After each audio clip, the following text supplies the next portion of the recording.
5월 19일이 성령 강림 주일입니다. 그래서 한 2달 전부터 생각했던 거는 말씀 묵상 큐티를 따라가면서 이제 버거우신 거예요.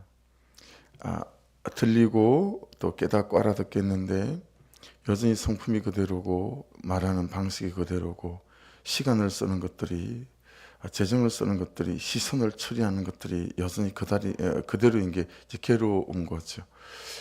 그래서 깨닫게 하신 것이 존재적으로 우리가 채워지고 부유해져야 되는 거구나.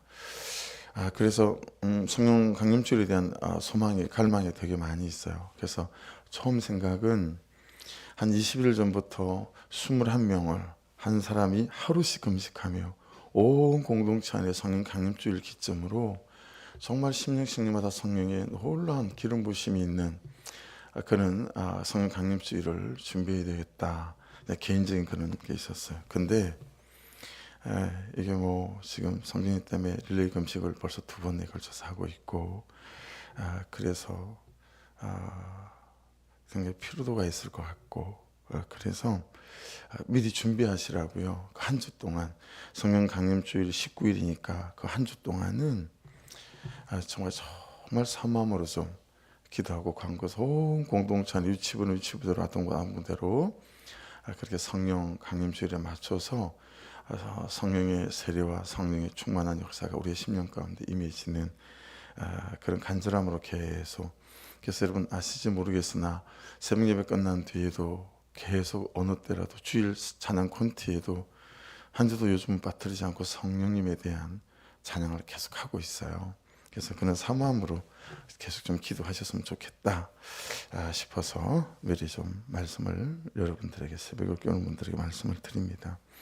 엘리후 말씀은 참 곱씹어서 이렇게 여러 번 읽으시고 묵상할 충분한 이유가 있다라고 생각해요. 잘 말씀을 읽어보다 보면 이 사람이 참 아는데 모르는 것 같고 그런 거 있어. 이 사람 참 아는구나. 근데 또 모르는구나. 이런 생각이 들고요. 이 엘리후가 갖고 있는 생각을 이렇게 들여다보게 되면 참 귀담아 들을 만한 말들이 많이 있어요. 근데 또 모르는 게 있어요. 그리고 이 말씀을 듣고 자기에게 가져가서 자기가 적용하고 삶으로 살아내고 그리고 삶으로 이제 흘러가게 하는 이런 것이 아니라 이상하게 엘리후는 말씀이 들어오면 지식이 되어져요. 그리고는 이게 기술이 돼요. 이게 인격이 되고 이게 사람을 살리는 그런 마음이 되는 것이 아니라 이게 말씀이 들어오면 지식이 되고 도구가 돼요. 기술이 되어져서 이게 다른 사람을 판단하고 정죄하고 가르치려고 하는 그래서 말씀은 있는데 은혜는 없고 말씀은 있는데 이게 다 지식이고 그런데 그가 또 말하는 걸 들어보면 우리가 깨달을 만한 말들이 있어서 참 엘리후의 말이 가볍지 않다. 이게 이제 묵상하면서 깨닫게 되어지는 거거든요. 2절을 한번 보십시오. 지혜 있는 자들아 내 말을 들으며 지식 있는 자들아 내게 귀를 기울이라. 여러분 엘리후가 처음에 등장했을 때 요 말이라는 단어가 구약에 나올 때 기억나세요? 밀라라는 단어와 디바라는 단어 이 두 가지가 있는데 엘리후는 계속해서 밀라라는 단어를 써요. 밀라라는 단어가 어떤 거라고 그랬어요? 표현으로서의 말이라고 그랬습니다. 표현으로서의 말 이란 뜻으로 사용되는 단어다. 그래서 엘리후가 계속 내 말을 들어라 이러잖아요. 계속해서 엘리후는 자기의 말을 통해서 하나님을 드러내고 하나님 그분의 은혜를 드러내는데 되게 약한 사람이에요. 자꾸 자기를 드러내요. 자기의 의지를 드러내고 자기의 뜻을 드러내고 그래서 여러분 이런 거예요. 말씀을 가지고 내 뜻을 관철시키려고 해요. 여러분 이거 상당히 옳지 않은 태도예요. 자꾸 말씀을 이용해서 도구 삼아 내 뜻을 관철시키고 내가 옳다라고 하는 것들을 주장하려고 하는데 이 말씀을 쓰기에 굉장히 빠른 사람이 엘리후고 그리고 우리도 별스럽지 않아서 엘리야와 참 많이 닮아 있구나 라고 하는 것들을 깨닫게 되어지죠. 그래서 여러분, 말씀을 이용하시면 안 됩니다. 우리는 자꾸 말씀을 이용하려고 하거든요. 여러분, 말씀을 이용하는 것이 아니라 우리는 말씀을 사는 사람이 되어야 될 줄로 믿습니다. 자꾸 우리에게 말씀이 지식으로만 끝이 나는 거예요. 이게 삶이 되어져서 내 속에 들어가서 작용을 하는 거죠. 이 단어가 이 아침에 새벽에 저한테 좀 깨달아졌어요. 여러분, 적용과 작용이 어떻게 다를까요? 우리는 말씀을 적용하잖아요. 근데 여러분, 적용 전에 이게 작용이 일어나야 되는 거구나, 이 생각이 깨달아졌어요. 말씀이 내 안에 들어가잖아요. 그럼 여러분, 아스피린 한 톨을 먹어도 어때요? 이게 들어가면 우리 몸에서 작용을 하잖아요. 열을 떨어뜨리고, 그렇죠? 이쪽 이빨이 제가 되게 아프다고 그랬었잖아요. 아프면 그냥 금방 병원을 부르는, 이빨은 이거 어떤 방법이 없잖아요. 근데 마침 토요일부터 그랬기 때문에 병원을 갈 수가 없지 않았겠어요? 평소에 먹던 상비약 있잖아요. 지통이다 뭐 이렇게 먹는 그런 소염제, 진통제, 그걸 아침에 2알, 저녁에 2알, 토요일 먹고 주일 먹고 이틀을 먹었어요. 그리고 월요일날 아침에 이걸 먹고 나니까 하나도 아프지가 않는 거예요. 그래서 지금은 전혀 괜찮아요. 이게 아마 염증이 생겨서 그게 신경을 건드렸는지 뭐 그냥 제 생각이죠. 그래서 이제 가보기는 해야 되겠다 싶지만 아무렇지도 않는 거예요. 이제 이게 아프지가 않는 거예요. 이빨이 아프다가 치과 안 가고 안 아파본 건 처음이에요. 그래서 작용을 한 거잖아요. 약에 들어가서요. 여러분, 말씀이 우리 가운데 들어가서 작용해서 내 성품을 툭툭 건드리고, 그렇죠? 내 태도를 툭툭 건드려서, 그렇죠? 내 성질머리를 건드리고 말투와 말하는 뽐새를 건드려서 말하는 것에 이 말씀이 말씀하시는 대로, 내 태도에 말씀이 말씀하시는 대로 나의 삶에서 변화가 일어나는 거 아니겠어요? 이게 말씀이 들어와서 내게 작용이 되어지고, 그리고 말씀을 가지고 이대로 살아보겠다라고 하는 연습하고 또 훈련하는 적용이 되어져 가고, 이게 되어져야 되는데 우리는 말씀이 들어오면 이게 자꾸 기술이 되는 거예요. 그래서 이걸 굉장히 기술적으로 누구를 판단하고 누구를 정죄하는 일에 삶은 안 되고 이게 어떤 도구화 되어지는 이 부분들이 참 문제인 것 같다라고 생각되어지고, 엘리후가 자꾸 내 말을 들으래요. 사실은 내가 참 욥하고 똑같은데 그때 제게 이런 말씀을 주셨었거든요. 그래서 내가 너무 회개가 됐어요. 내가 이런 죄가 있었어요. 그래서 그때 이 말씀을 받고 내가 그 말씀을 내 안에 아멘으로 믿으면서 내게 작용이 일어났고, 그리고 적용이 일어나서 내가 이렇게 저렇게 달라졌어요. 이렇게 말씀이 이 삶으로, 그렇죠? 드러난 것들을 말하면 참 좋겠는데, 엘리후는 내 말을 들으라, 밀라라는 단어를 써서 자꾸 자신을 드러내고 자신을 표현하는데 이 말씀을 쓴다라고 하는 거예요. 여러분, 사무엘하 23장 2절에 다윗이 제일 마지막에 하는 말씀이 있어요. 그 말씀에 보면 이 사무엘하 23장 2절에 다윗이 이렇게 말합니다. 여호와의 영이 나를 통하여 말씀하시며, 이게 맞아요. 여호와의 영이 나를 통하여 말씀하시며, 그리고 뭐라고 다윗이 고백하냐면 그의 말씀이 내 혀에 있도다, 그렇게 말씀해요. 이 말씀은 말씀이 들어와서 작용이 일어난 거예요, 내 존재 속에. 그래서 그분의 은혜 때문에 회개하고 통회하고 자복하고, 그리고 자기의 삶이, 자기라는 존재가 고쳐지고, 이제 이런 거죠. 호세아 6장 3절에 여러분이 잘 아시는 말씀이 있어요. 그러므로 우리가 여호와를 알자, 힘써 여호와를 알자. 그의 나타나심은 새벽빛같이 어김이 없나니 비와 같이 땅을 적시는 늦은 비와 같이 우리에게 임하시리라 하니. 여러분, 어떤 여호와를 알자라고 하는 걸까요? 호세아가 1절 2절에 하나님을 말씀해 놓고 그 하나님을 알자라고 말하는 말씀이 이 3절이에요. 1절 2절을 봐야 되겠죠.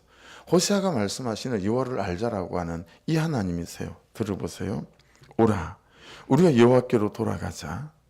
여호와께서 우리를 찢으셨으나 도로 낫게 하실 것이요 우리를 찢었으나 싸매어 주실 것입니다. 여러분 1절 안에 뭐가 있어요? 회개가 들어있는 거죠. 우리를 치셨대요. 죄 가운데 있어서. 우리를 돌아가세요. 그렇죠? 회개하고 자복하고 통회하게 되면 하나님 그분께서 우리를 찢으셨지만 도로 싸매어 주실 거라는 거예요. 2절은 여호와께서 이틀 후에 우리를 살리시며, 이틀은 뭐겠어요? 우리가 회개하고 자복하고 통회하는 시간이겠죠. 셋째 날이 우리를 일으키시리니 회복이겠죠. 우리가 그의 앞에서 살리라. 이 하나님을 힘써 알자라고 하는 거예요. 그렇다면 엘리후는 어때요? 지금 욥을 이해할 때, 그렇죠? 우리가 다른 사람을 이해할 때 참 나 같다. 참 나도 저랬는데, 그리고 나도 그런데. 여러분 그렇게 항상 그 사람을 보고 우리는 뭘 봐야 되죠? 나의 죄를 봐야 되는 거죠. 그게 그리스도인이죠. 그의 죄를 보고 나의 죄를 보고, 그리고 내 죄가 그렇게 십자가 앞에서 용납받았으니 나 또한 그렇게 그를 용납해야 되겠다. 이게 그리스도인의 정당한 반응 아니겠어요? 그런데 우리는 날 위해 죽으신 하나님의 은혜는 내 것으로 삼고 그 사람에 대해서는 응분의 조치를 취하는 거예요. 이게 그리스도인이겠어요? 이건 반쪽도 아니에요. 이건 그리스도인이라 보기 어렵죠. 근데 제가 그러하고 여러분이 그러하지 않습니까? 그러니 얼마나 말씀이 우리에게서, 그분의 은혜가 우리에게서 작용되지 않은 사람인지 깨달을 만하죠. 그렇죠? 예. 그래서 여러분 빌립보서 2장 1절 8절 말씀은 오늘 말씀에 딱 들어맞다 싶어요.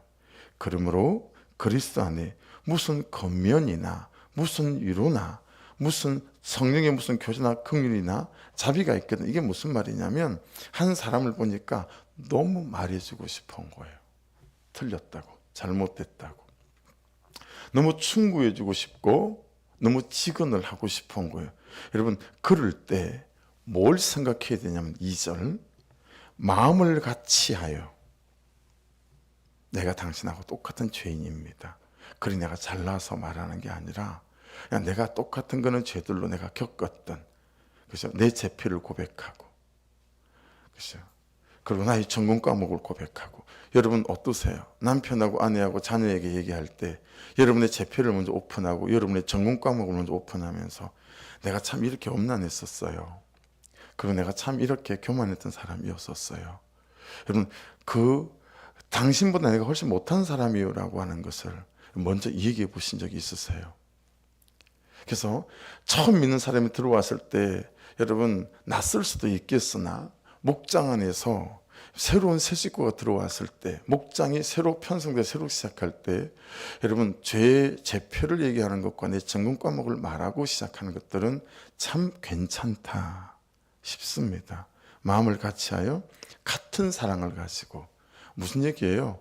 하나님께서 십자가에서 죽이시는 예수 그리스도, 나를 위해 죽으신 그 같은 사랑을 가지고 뜻을 합하며 한 마음을 품어 아무 일이든지 다툼이나 형으로 하지 말고. 여러분 오늘 여기를 걸어 나오면서 항상 제가 하는 기도가 있어요. 이상하게 꼴랑 말씀 별로 알지도 못하면서 여러분 이상하게 여기를 걸어와서 여기 올라오면 말씀을 꽤나 아는 것처럼 교만하게 말씀을 전할 때가 너무 많은 거예요. 그래서 항상 여러분 딱 여기 좀 걸어오면서 항상 제가 하는 기도는 하나님 오늘도 겸손하게 주의 말씀을 드러내게 하소서. 그리고 강단에 올라오는데도 그게 잘 안 돼요. 예. 말씀을 전하면서 꽤나 잘 사는 사람인 것처럼 말씀을 대언하려고 하지 않는 거죠. 여러분 아무 일이든지 다툼이나 회용을 하지 말래요. 오직 겸손한 마음으로 각각 나보다 그를 낮게 여기래요. 그리고 각각 자기 일을 돌볼 뿐더러. 무슨 얘기예요? 항상 나를 먼저 살피려는 거예요. 나는 지금 내 삶을 살아가는 게 그 사람의 삶에 대해요 내가 말할 수 있을 만한 자격이 있나? 돌아보려는 거죠. 그러니 여러분 정말 여러분 주변에 있는 모든 사람은 여러분의 선생님이에요. 우리 교회 선생님 많다니까요. 시간 쓰는 걸 보고 재정을 쓰는 거 보면 진짜 제 선생님인 성도들이 많아요. 사람을 대하는 방식과 일을 대하는 방식을 보면 여러분 인간적으로 볼 때 저는 그냥 하나의 목사를 시켜서 말씀을 전하는 사람일 뿐이지 삶의 태도와 인격을 볼 때는 저보다 나은 사람이 우리 교회 수두룩하더라고 하는 거예요. 근데 우리는 여러분 자기 일을 돌보지 않아요. 우리가 뭐 얼마나 자기보다 낫겠어요. 그래서 여러분 제가 강대상에 내려가서 교회를 바깥을 떠나잖아요. 그러면 성도님들한테 제가 우리 나이 많은 권사님들한테 어머님이라고 표현하는 거 여러분 자주 듣지 않으세요? 이제 그게 제 인식이에요. 말씀을 전하는 데는 목사나 강단을 내려가서는 난 어머니라고 생각하는 거죠. 그리고 바깥에 식사를 가면 여러분 제가 목사다 하고 저 먼저 수저를 넣고 저 먼저 밥을 받는 거에 대해서는 사양하려고 애를 많이 써요. 나이가 많이 나보다 형님이죠. 그죠? 근데 제가 뭐가 잘난 게 있겠어요? 목사라는 거 빼고 나면. 근데 우리는 여러분 자기 일을 돌보지 않아요. 그리고 항상 삐딱한 시선과 도대체 저하고 여러분은 얼마나 괜찮은 사람이어서 그렇게 사람들을 자꾸 분리시키죠. 함께 할 수 있는 사람, 함께 할 수 없는 사람. 지금 엘리의 모습을 보면서 이걸 우리가 보는 거예요. 각각 다른 사람의 일을 돌보아 나의 기쁨을 충만하게 하라. 그때 하나님께서 너무 기쁘시대요. 예. 너희 안에 이 마음을 품어라. 곧 그리스도 예수의 마음이니 그는 그분 하나님의 본체시나 하나님과 동등함을 취할 것으로 여기지 아니하시고 오히려 자기를 비워 종의 형체를 가지사 사람들과 같이 되셨고 사람의 모양으로 나타나 자기를 낮추시고 죽기까지 복종하셨으니 그 십자가에 죽으심이라. 여러분 우리는 하나님을 지식으로 믿고 삶으로 믿지 않고 우리는 하나님을 지식으로 전하고 삶으로 전하지 않는 거예요. 사랑하는 여러분, 우리의 예수 그리스도의 이 구속의 복음이 지식이 아니고 삶이 될 수 있기를 주의 이름으로 축복합니다. 입술로도 이 진실을 전하여야겠으나 우리의 삶이 먼저 그들에게 이 진실이 전달되어지는 여러분 그 은혜가 날로 날로 더해질 수 있기를 주의 이름으로 축복합니다. 삶이 안 되고 삶이 없는 신앙생활은 항상 사단이 파놓은 함정이 우리를 기다리고 있습니다. 거기에 빠지고 나면 죄책감, 자책감, 정죄감이라는 함정이죠. 제가 수도 없이 빠져본 함정이어서 성도님들이 수도 없이 빠질 때마다 너무 잘 이해합니다. 그래서 여러분 정말 여기에 대한 이해함이 있어요. 진짜 여기에 대한 이해. 다른 건 없는데 여기에 너무 제가 많이 빠져본 함정이라 너무 이해함이 있어요. 혹시 여러분 저에게 실수하거나 이럴 때 여러분 개념치 마십시오.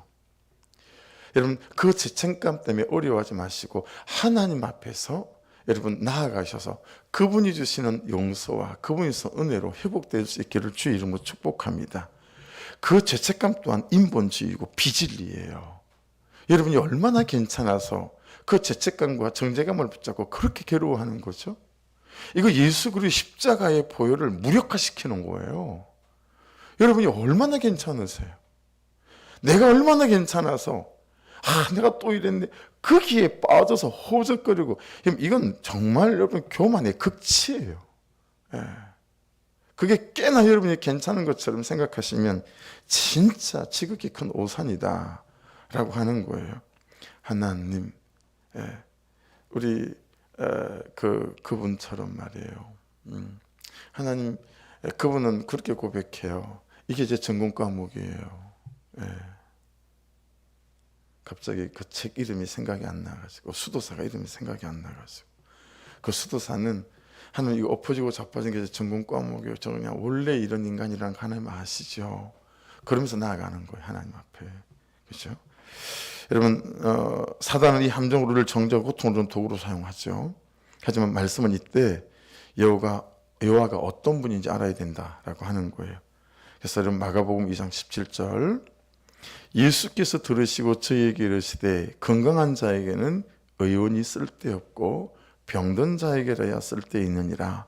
내가 의인을 부르러 온 것이 아니요 죄인을 부르러 왔노라 하시니라. 할렐루야. 그러니 정죄감, 죄책감 붙잡고 씨름하지 마시고 이 죄인을 찾으시는 하나님 앞에 여러분 무릎 꿇고 나아갈 수 있기를 주의 이름으로 축복합니다.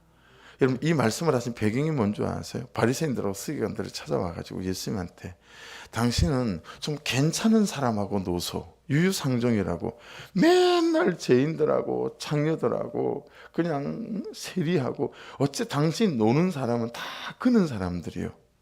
이렇게 얘기했단 말이에요. 그때 예수님이 하신 말이 야 의원이 쓸데있는 데는 환자들이고 그리고 나는 죄인을 부르러 왔다 라고 말씀하신 것이니 저와 여러분은 예수와 함께 살아갈 충분한 자격이 있는 사람들이죠. 그렇죠? 그러니 항상 십자가 앞에 주여 제가 여기 있습니다 라고 고백하게 될 때 하나님 그분께서 우리를 위로하시는 또 치유하시는 은혜가 있게 될 줄로 믿습니다.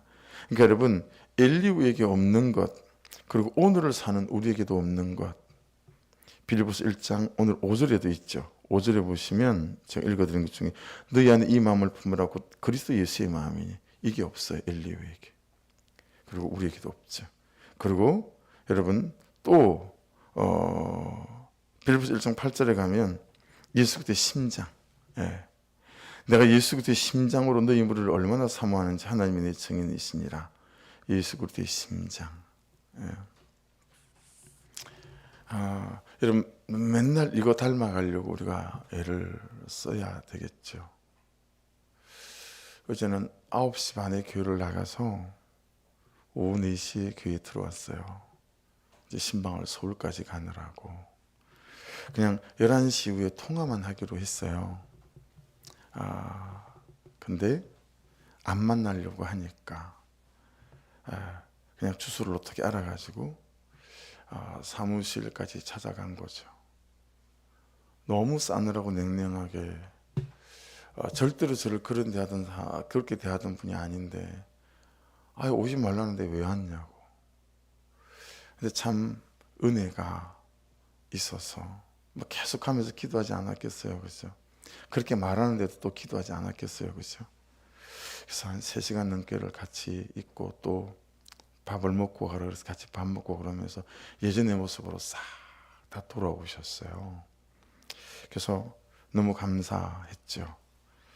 여러분 예수의 심장은 결국에는 이기지 못할 것이 없는 줄로 믿습니다. 시간은 걸리겠죠. 1년이 걸릴 수도 2년이 걸릴 수도 있겠죠. 그럼에도 불구하고 여러분 예수의 심장을 절대 저와 여러분이 놓지 않는 은혜가 있기를 주의 이름으로 축복합니다.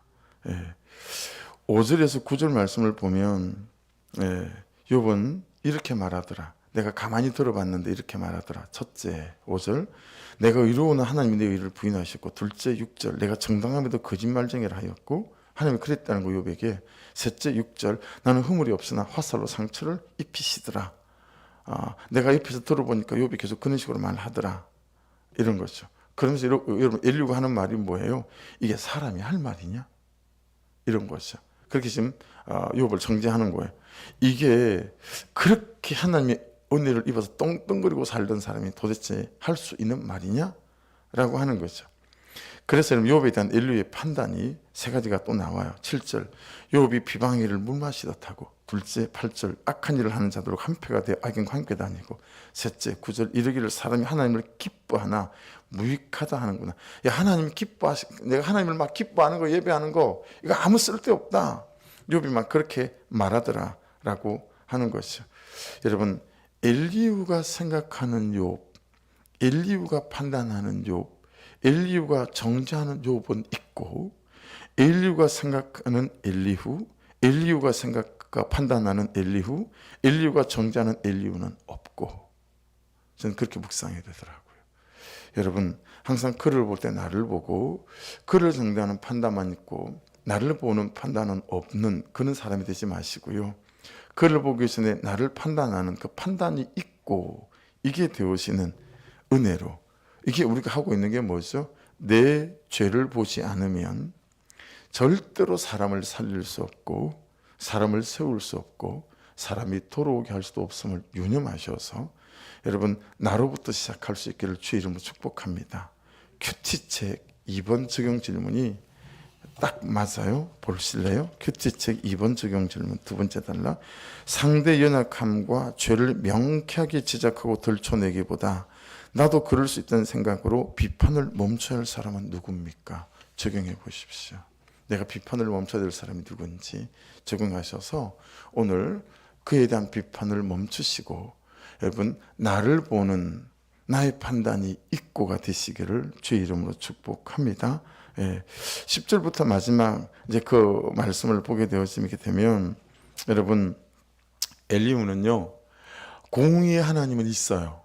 그게 보시면 전능자는 공의를 굽히지 아니하시고 그죠?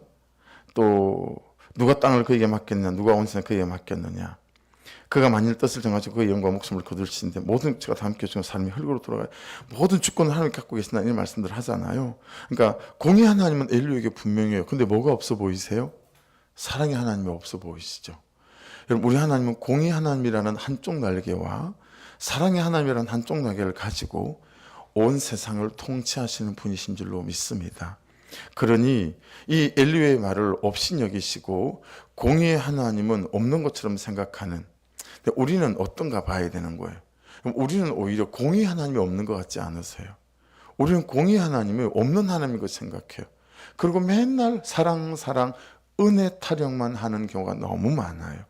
여러분 엘리후가 말하는 것처럼 공의 하나님이 있습니다. 그러니 여러분 저와 여러분에게 사랑의 하나님 은혜 하나님만 쫓지 마시고 이 공의 하나님도 여러분 항상 기억하시고 공의 하나님 앞에도 서시는 그런 은혜가 있기를 주의 이름으로 축복합니다. 여러분 우리 인생은 2막으로 돼 있어요. 어떻게 보면 3막일 수도 있죠. 이 땅에서 삶은 1막이고요. 하나님의 심판답에 서는 건 2막이고요. 그리고 둘째 사망으로 들어가느냐 영원한 삶을 사느냐 그게 3막이고 그러니까 우리의 인생의 결론은 여러분 2막에서 결정이 나는 거니까 여러분 그분의 뜻과 말씀대로 살아가는데 만일에 이렇게 욥의 삶이 엎어져 있는 것처럼 우리의 삶이 그런다고 해서 여러분 절대로 힘들어하거나 곤혹스러워하지 마시고 물러서지 않는 말씀을 따라가는 삶으로 잘 사시기를 주의 이름으로 축복합니다. 왜냐하면 우리의 삶의 결론은 2막에서 결론 나는 것이고 우리의 진짜 삶은 하나님의 심판대를 거친 뒤에 3막에서부터의 시작이니 이것이 우리가 잘 유념해야 될 거예요. 그죠? 그래서 그 중심을 가지고 살아가게 될 때 저와 여러분이 공의 하나님을 바라보고 또 사랑의 하나님을 바라보며 그렇게 주의 백성으로 승리하는 그런 삶으로 세워지셔서 오늘 이 하루도 영혼을 사랑하고 또 하나님을 사랑해서 하나님이 기쁨 되어지는 저와 여러분 될 수 있기를 주의 이름으로 축복합니다. 기도하겠습니다. 말씀 붙잡고 기도하시고 오늘 수협에서 또 교회 실사로 나와봐요. 뭐 다 끝난 일이긴 하지만 또 하나님께서 간섭해 달라고 그리고 내일 또 오전 10시에 제게는 이렇게 좀 뭐랄까 계속 좀 무서운 마음이 있어요. 그래서 그냥 하나님께 자꾸 잘 맡기게 되고 또 기도하게 되어지고 하나님께서 인도하신 것들이니 하나님 도우실 줄 믿습니다 라는 믿음으로 여러분 같이 기도하시고 중보해 주셔서 하나님의 뜻 가운데 잘 저희가 서갈 수 있도록 하나님 간섭하여 주시옵소서. 기도 중보 부탁드립니다. 주여 한번 부르고 기도하겠습니다.